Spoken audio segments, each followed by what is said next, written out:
O que é o amor? Eu sei, essa pergunta ela não é fácil. Agora, imagine um mundo brutal como a dos vikings, um mundo de aço, de sangue e de vingança. Essa pergunta ela soa quase como uma piada. Agora pense comigo, que lugar o amor tem em um campo de batalha? Que valor ele tem quando a sua vida ela depende da força do seu braço e da rapidez da sua lâmina? É nesse cenário caótico que a gente encontra uma das figuras mais fascinantes de Vinland Saga, o Padre Willibald. À primeira vista ele é uma contradição. Um homem de Deus que parece ter sido esquecido por ele. Um padre beberrão, um filósofo de taverna que carrega o peso do mundo nos ombros e o peso de uma garrafa de vinho nas mãos.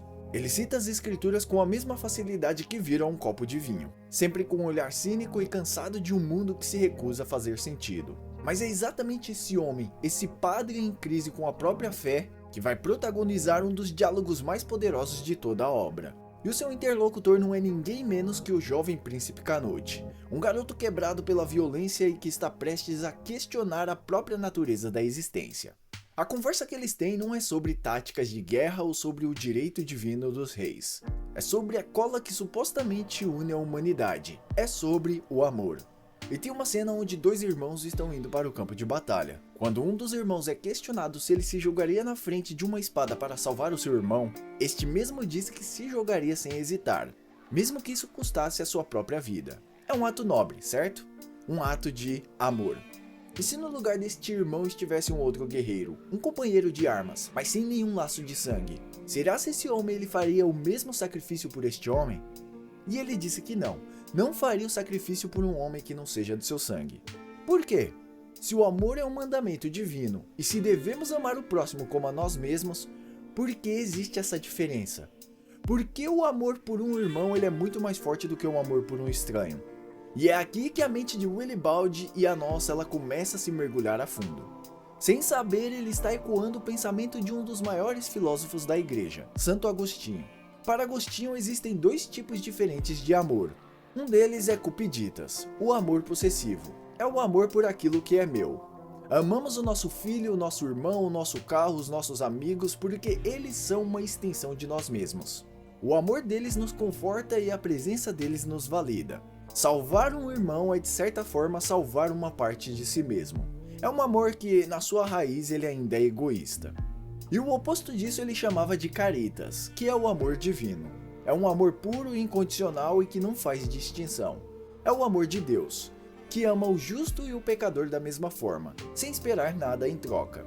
É o amor que não discrimina. E é nesse ponto que o jovem Canute, com seus olhos frios e traumatizados, entra na conversa para dar o checkmate. Se o amor que nós humanos sentimos, ou seja, o amor por um pai, o amor por um irmão, o amor por um filho, é apenas uma forma de egoísmo, é uma discriminação, então o que é o amor de verdade? Canute ele olha para o mundo ao seu redor, um mundo de dor, de morte e de sofrimento. Ele não consegue enxergar esse amor divino e perfeito em lugar nenhum.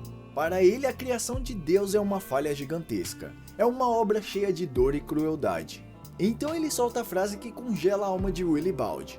Ele diz que o amor verdadeiro, o amor divino, o amor que não discrimina, ele não existe neste mundo. É como um pai que foi embora, ele está ausente.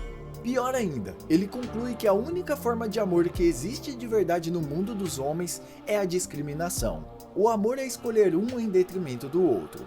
E se Deus ele não discrimina, se o amor dele é igual para todos, então na prática, esse amor ele não tem valor. É o mesmo que nada. O amor, na visão quebrada de Canute, ele está morto. Agora, como um padre que mal consegue lidar com a sua própria fé, como ele pode responder a isso? Como ele pode provar a existência do amor divino em um mundo encharcado de sangue? O amor está morto. Essa foi a conclusão de Canute. Um soco no estômago da fé, um checkmate brutal contra a ideia de um Deus benevolente. Se o amor dos homens é apenas egoísmo e o amor de Deus ele é tão universal que se torna indiferente, então na prática não há amor verdadeiro na Terra. Até aí a discussão ela parece ter acabado. O jovem príncipe com sua lógica fria e forjada na dor, ele venceu. E o que fez o padre Willibald, o nosso filósofo de taverna? Ele simplesmente riu diante disso e continuou a beber. Por um momento parece que ele não tem uma resposta. Parece que ele mesmo concorda com o vazio que Canute descreveu. Afinal, Willibald ele é um homem que convive com a dúvida todos os dias. Mas é aí que a genialidade do padre bêbado ela aparece. O álcool talvez ele tenha turvado a sua visão, mas clareou seu espírito para uma verdade muito mais profunda e desconfortável.